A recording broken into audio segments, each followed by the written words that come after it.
आउज़ुबिल्लाहिमिनश्शैतानिर्रजीम बिस्मिल्लाहिर्रहमानिर्रहीम। आज एनसेट्स का लेक्चर नंबर 2 है जो हम डिस्कस करेंगे। लास्ट टाइम हमने डिस्कस किया कि किस तरह से फॉस्फोलिपिड बाइलेयर के ऊपर फॉस्फोलाइपेज एंजाइम एक्ट करता है, एराकिडोनिक एसिड में कन्वर्ट होता है, फिर किस तरह से कौन से एंजाइम्स एक्ट करते हैं और लिप ऑक्सीजनेज पाथवे और साइक्लो ऑक्सीजनेज पाथवे इनिशिएट होता है। फिर उन पाथवेज की एंड प्रोडक्ट्स हमने देखी, prostaglandins, thromboxanes, interleukins, interferons, TNF alpha, leukotrienes. फिर हमने उन सब के इंडिविजुअली फंक्शंस डिस्कस किए। कोएगुलेशन में कौन सी चीज काम कर रही है वो सब कुछ हमने देखा। एनसेड्स के जनरली फंक्शन देखे। फिर हमने कॉक्स 1, कॉक्स 2, कॉक्स 3 पाथवे का देखा कि होम्योस्टेसिस में कौन सा पाथवे था, पेन में कौन सा पाथवे था और पायरेटिक पाथवे कौन सा था। नॉसिसेप्टिव एंड न्यूरोपैथिक पेन को डिस्कस किया। देन हमने क्लासिफिकेशन में non selective COX inhibitors, selective COX 2 inhibitors और प्रिफरेंशियल कॉक्स 2 इनहिबिटर्स देखे। देन हमने केमिकल स्ट्रक्चर के बिहाफ पे जो बेसिस हो रही, केमिकल स्ट्रक्चर के बेसिस पे जो क्लासिफिकेशन हो रही थी हमने वो देखी। सैलिसाइलिक एसिड डेरिवेटिव्स कौन से थे, प्रोपियोनिक एसिड डेरिवेटिव्स कौन से थे, एंथ्रानिलिक एसिड में कौन सी ड्रग्स थी, एराइल एसिटिक एसिड में कौन सी ड्रग्स थी, ऑक्सीकेम डेरिवेटिव्स में कौन सी ड्रग थी और इंडोल डेरिवेटिव में कौन सी ड्रग थी। और जो हमने ड्रग डिस्कस की लास्ट टाइम वो सैलिसाइलिक एसिड डेरिवेटिव थी एस्पिरिन। उसको हमने कंप्लीट डिटेल में डिस्कस किया। तो आज हम स्टार्ट करने लगे हैं propionic acid derivative. Propionic acid derivative में हमने 4 ड्रग्स देखी थी, नेप्रोक्सिन, आइबुप्रोफेन, फ्लर्बिप्रोफेन एंड कीटोप्रोफेन। अब इन ड्रग्स में जो नेप्रोक्सिन है वो पोटेंट एनाल्जेसिक है एज कंपेयर टू एस्प्रिन। उसका एंटी कोएगुलेंट इफेक्ट भी ज्यादा है एज कंपेयर टू एस्प्रिन। इस वजह से नेप्रोक्सिन को हम डेंटल प्रोसीजर्स में यूज करते हैं। प्रायर टू सर्जरी इसको दिया जाता है और पोस्ट ऑपरेटिव पेन, ऑपरेट करने के बाद जो पेन होती है उसके अंदर भी नेप्रोक्सिन को इंडिकेट किया जाता है। लेकिन बाकी जो तीनों ड्रग्स हैं, आइबुप्रोफेन, फ्लर्बिप्रोफेन और कीटोप्रोफेन, इनका एनाल्जेसिक इफेक्ट सेम एस्पिरिन वाला ही है। नेप्रोक्सिन का क्यों हमने यूज किया डेंटल प्रोसीजर्स में, सर्जरीज वगैरह में, क्योंकि वो पोटेंट एनाल्जेसिक है, वो ज्यादा एंटीकोएगुलेंट इफेक्ट शो कर रही है एज कंपेयर टू एस्पिरिन के। इसी वजह से हम इसको एक्यूट गाउट में भी यूज कर रहे हैं। पहले क्या होता था, गाउट के अंदर कॉलचिसिन को यूज किया जा रहा था। फार्माकोग्नोसी के अंदर आप लोगों ने देखा होगा कॉलचिसिन को। अब कॉलचिसिन को हम यूज करते थे लेकिन अब इस कॉलचिसिन को हमने रिप्लेस कर दिया नेप्रोक्सिन से। एक्यूट गाउट क्या है हमारे पास, जिस तरह इसमें अर्थराइटिस की ही एक फॉर्म है जिसमें एक्सेसिव यूरिक एसिड की एक्यूमुलेशन हो जाती है। नेप्रोक्सिन का मैकेनिज्म ऑफ एक्शन क्या है कि ये ल्यूकोसाइट की माइग्रेशन को इनहिबिट कर देती है जस्ट 1 लाइन में। अब कोई नेप्रोक्सिन के बारे में पूछे तो हमने जस्ट 2 to 3 पॉइंट्स बताने हैं। पोटेंट एनाल्जेसिक है, मोर एंटीकोएगुलेंट इफेक्ट है एज कंपेयर टू एस्पिरिन के, एक्यूट गाउट में यूज होती है और मैकेनिज्म ऑफ एक्शन क्या है कि ल्यूकोसाइट की माइग्रेशन को इनहिबिट कर देती है। काइनेटिक्स की बात करें तो इस ड्रग की हमारे पास प्लाज्मा प्रोटीन बाइंडिंग 90 to 99% है। हाफ लाइफ इसकी 12 to 16 आवर्स होती है। नेक्स्ट जो हमने कैटेगरी देखी थी केमिकल स्ट्रक्चर में वो थी anthranilic acid derivative. Anthranilic acid में हमारे पास ड्रग थी मेफानेमिक एसिड जो जनरली पॉन्स्टोन और पॉन्स्टोन फोर्ट के नाम से मार्केट में अवेलेबल है। ये भी पोटेंट एनाल्जेसिक है, कुछ इसका एंटी पायरेटिक इफेक्ट भी है, मतलब कि फीवर को भी ट्रीट कर रही है। एंटी इन्फ्लेमेटरी, वीकर है।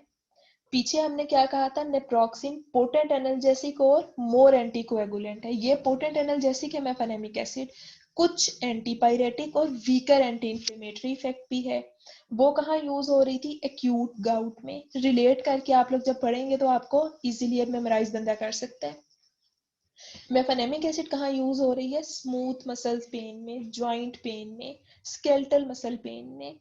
इसके एडवर्स इफेक्ट्स हमारे पास जीआईटी के ऊपर आते हैं, डायरिया वगैरह है, या हमारे पास स्टमक एसिड रिफ्लक्स होता है जिसकी वजह से, एसिड रिफ्लक्स की वजह से हार्ट बर्न होता है, स्किन पे रैशेस आते हैं, या एपिगैस्ट्रिक डिस्ट्रेस है। ये मार्केट में 250 मिलीग्राम पॉन्स्टोन के नाम से अवेलेबल है और 500 मिलीग्राम वाली पॉन्स्टोन फोर्ट के नाम से अवेलेबल है। प्लाज्मा प्रोटीन बाइंडिंग इस ड्रग की 99% है।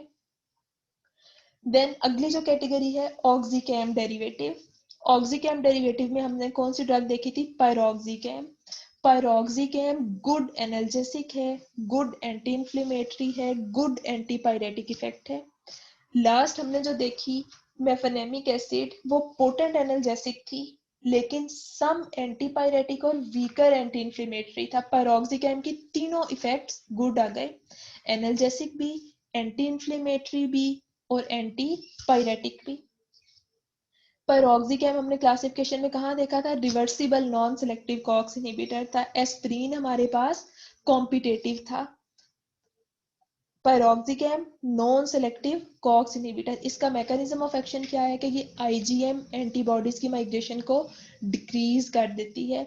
इस ड्रग को रिमेटिक फीवर और रिमाटाइड आर्थराइटिस में इंडिकेट किया जाता है। अच्छा, अब इस ड्रग को वंस डेली यूज किया जाता है क्योंकि लॉन्ग एक्टिंग एनाल्जेसिक है। इसकी वजह से पेशेंट कंप्लायंस भी इस ड्रग की ज्यादा है क्योंकि वंस डेली यूज हो रही है। 2 डेज तक ये प्लाज्मा में रह रही है। हाफ लाइफ इसकी 2 डेज तक है। वंस डेली एडमिनिस्टर करवानी पड़ेगी तो बंदे को बार बार तो खानी नहीं पड़ेगी, तो इस वजह से इसकी पेशेंट कंप्लायंस भी ज्यादा है। रैपिड और कंप्लीट एब्जॉर्प्शन है। नेप्रोक्सन की निस्बत ये ज्यादा सेफर है क्योंकि अल्सीरोजेनिक कम है। प्रोस्टाग्लैंडिन्स की सिंथेसिस को इनहिबिट नहीं कर रही। अब अगर आप लोग जहन में रखें, हमने इसको पायरोक्सिकैम को कहाँ पे डिस्कस किया था? ये कॉम्पिटेटिव रिवर्सिबल कॉक्स इनहिबिटर थी।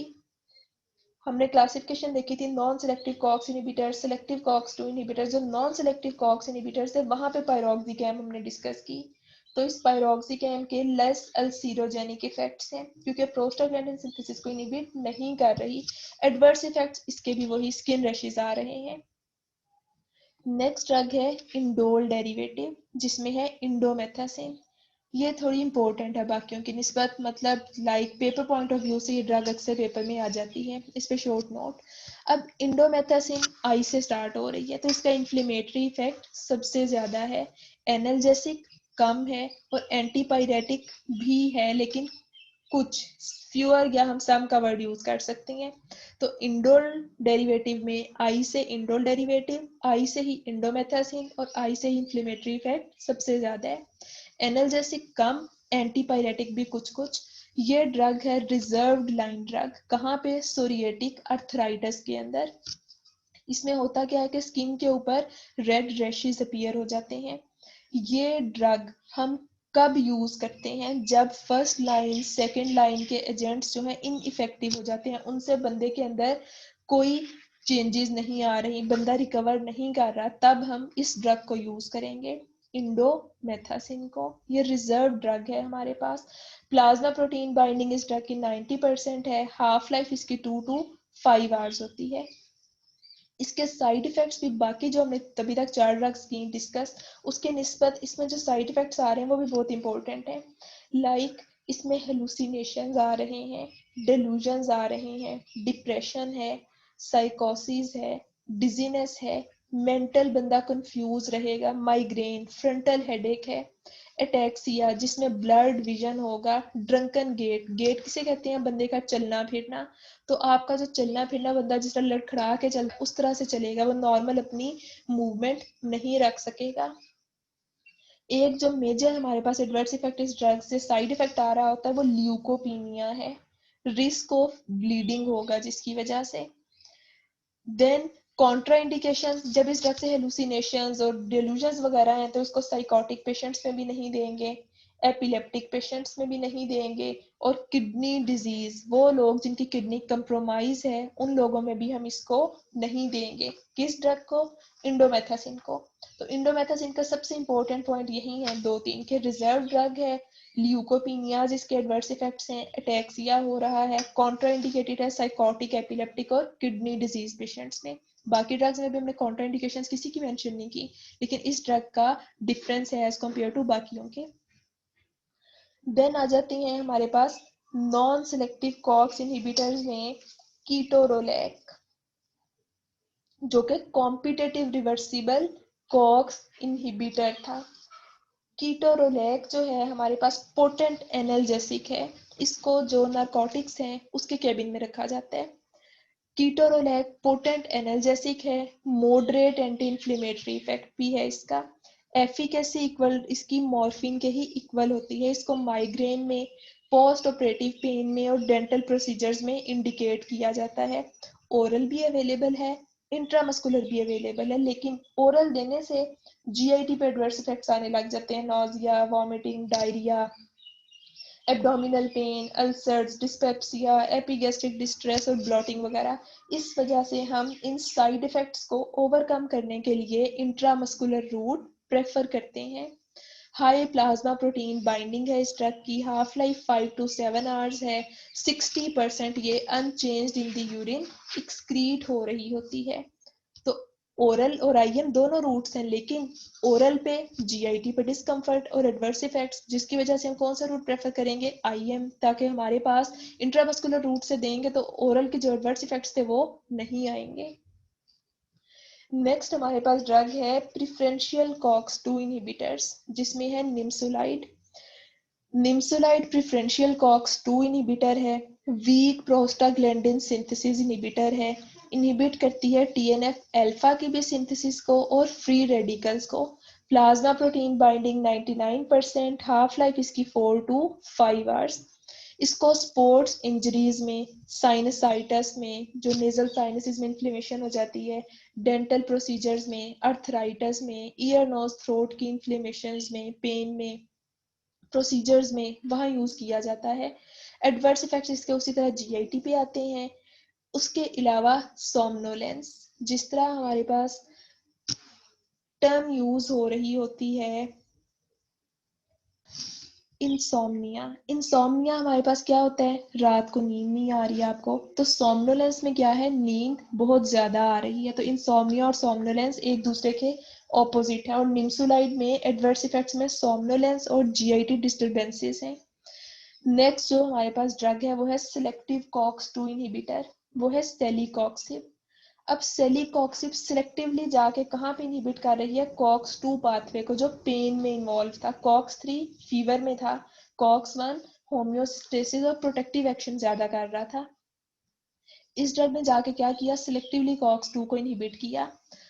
अब इसने सिलेक्टिवली कॉक्स 2 को इनहिबिट किया, थ्रोम्बोक्सेन्स को भी नहीं किया, तो कॉक्स 1 पाथवे में भी कंप्रोमाइज नहीं आ रहा। अल्सीडोजेनिक भी कम है क्योंकि प्रोस्टाग्लैंडिन सिंथेसिस को भी इसने ब्लॉक नहीं किया, लेस चांस ऑफ ब्लीडिंग होगा। लेकिन इस ड्रग को सी से सेलीकॉक्सिब, सी से कार्डियोवास्कुलर सिस्टम, बस आपने ये चीज याद रखना है। इस ड्रग से कार्डियोवास्कुलर रिस्क ज्यादा होगा। क्रोनरी आर्टरी डिजीज वाले जो पेशेंट्स होंगे उनमें एथीरोस्क्लेरोसिस हो सकती है।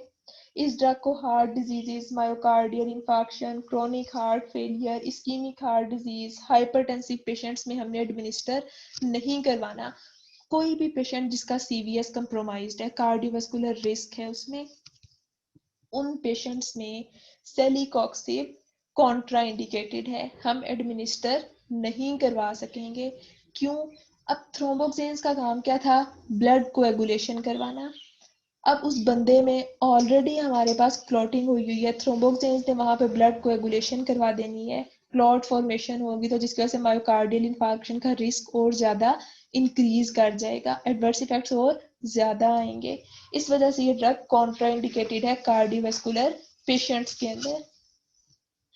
लास्ट जो हमारे पास ड्रग है वो है एसिटामाइनोफिन। एसिटामाइनोफिन पैरासीटामोल के नाम से हम इससे वाकिफ हैं। ये एनसेड नहीं है बेसिकली।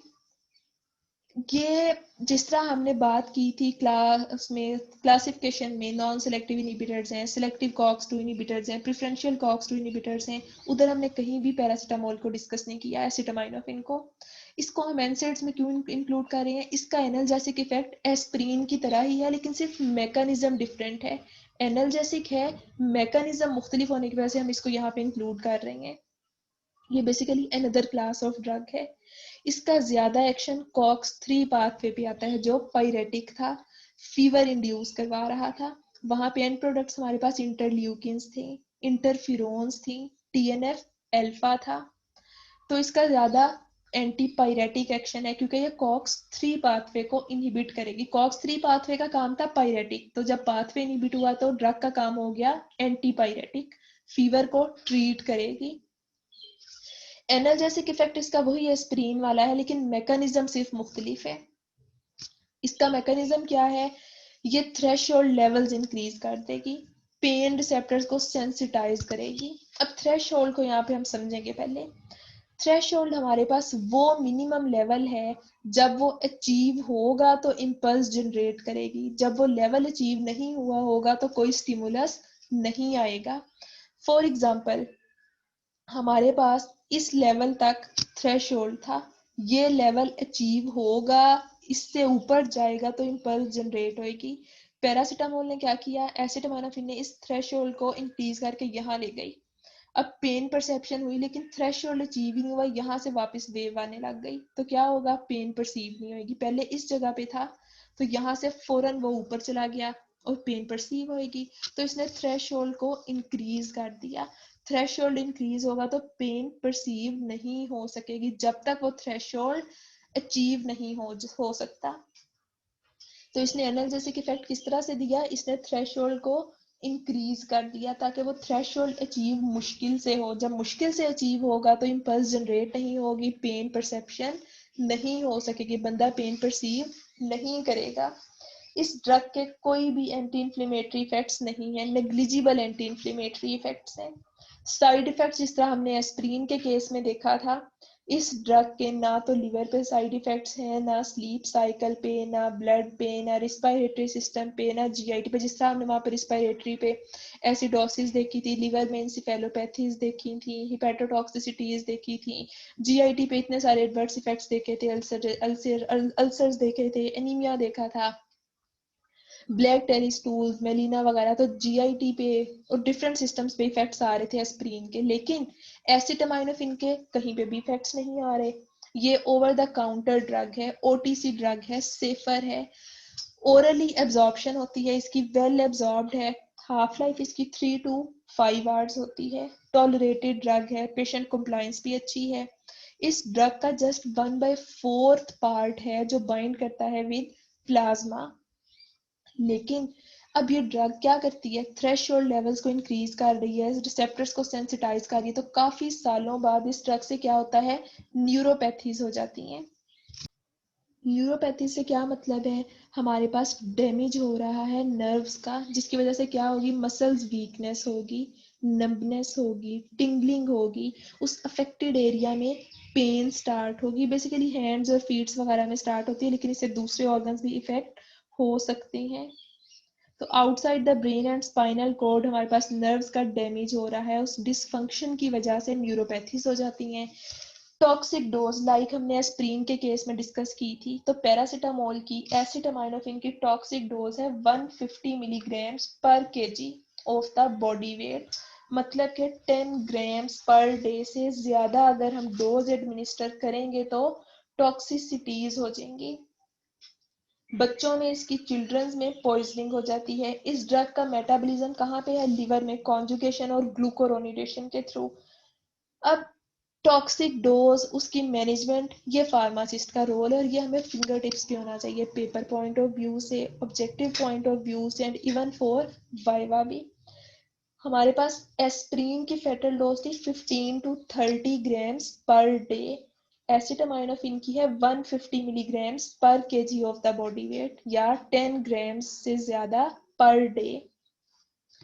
पॉइजनिंग होगी तो क्या से पता चलेगा हमें, क्या मैनिफेस्टेशंस हैं, लिवर टेंडरनेस होगी, नोजिया होगा, एब्डोमिनल पेन और वॉमिटिंग।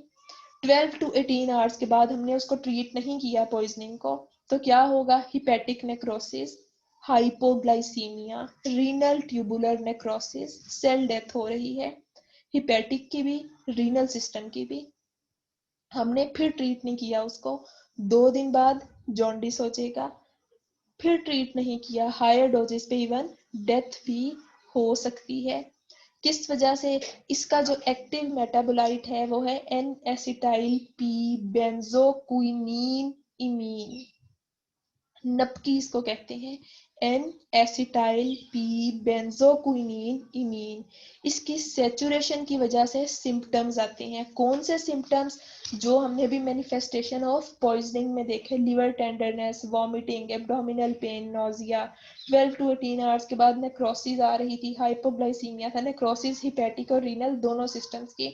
2 डेज के बाद जॉन्डिस आ रहा था। तो ये सारी उसके सिम्टम्स थे। किसकी वजह से आ रही हैं? एक्टिव मेटाबोलाइट की वजह से। Last approach management. हमने एस्प्रिन के केस में मैनेजमेंट बहुत अच्छी तरह डिस्कस की। हॉस्पिटलाइजेशन करनी है, हमने आईपी कैक सिरप देना है, बंदा कॉन्शियस है तो वॉमिटिंग करवानी है, अनकॉन्शियस है तो गैस्ट्रिक लिवाज करवाना है, एक्टिवेटेड चारकोल के थ्रू ड्रग की एब्जॉर्प्शन को कम करना है, डिमल्सेंट्स देने हैं, ड्रग की इलिमिनेशन को, एक्सक्रीशन को ज्यादा करना है, हमने कैथार्टिक्स देने हैं। देन हमने क्या बात की? एंटीडोट। एस्प्रिन के केस में एंटीडोट अवेलेबल नहीं था, वहां पे हम विटामिन के की इन्फ्यूजन लगा रहे थे, हम यूरिनरी एल्कलिनाइजेशन कर रहे थे एसिड्स को न्यूट्रलाइज करने के लिए। यहाँ पे हम एंटीडोट एडमिनिस्टर करवाएंगे, पैरासीटामोल का एंटीडोट एन एसिटाइल सिस्टीन, म्यूकोलेटर के नाम से मार्केट में अवेलेबल है। 150 मिलीग्राम्स पर KG of the body wait इसको एडमिनिस्टर करवाया जाता है। आईवी इन्फ्यूजन फॉर 15 मिनट्स दी जाती है, इन्फ्यूजन को ही बोलस भी कह देते हैं। तो फॉर 15 मिनट्स हम ये बोलस देते हैं। आफ्टर 20 आवर्स इसी डोज को 150 मिलीग्राम पर KG of the body weight IV bolus for 15 minutes repeat किया जाता है। पैरासीटामोल के, एसिटामाइनोफिन के यूजेस क्या हैं? एनाल्जेसिक है, हेडेक वगैरह में यूज हो रही है, माइल्ड माइग्रेन में यूज हो रही है, और एंटीपायरेटिक एक्शन भी है इस ड्रग के। ये वो एंटीडोट जिसके बारे में मैंने भी डिस्कस की, एन एसिटाइल सिस्टीन म्यूकोलेटर के नाम से 200 मिलीग्राम। ये हमारे पास एसिटामाइनोफिन, पैरासीटामोल, पॉइजनिंग हो गई तो हमने एन एसिटाइल सिस्टीन ले लेना है। इस तरह से ये साशे होता है। 200 मिलीग्राम को 3 टाइम्स डेली भी लिया जा सकता है। उसकी डोज एडजस्टमेंट वगैरह, स्टोरेज है, वो सारी साशे के ऊपर ही हमें गिवन होती है। तो ये हमारे पास उसका एंटीडोट अवेलेबल है। मैनेजमेंट लेकिन कभी भी पेपर में आ जाए या पूछी जाए, वो हमेशा हम स्टेप वाइज करेंगे। हॉस्पिटलाइजेशन से स्टार्ट करेंगे।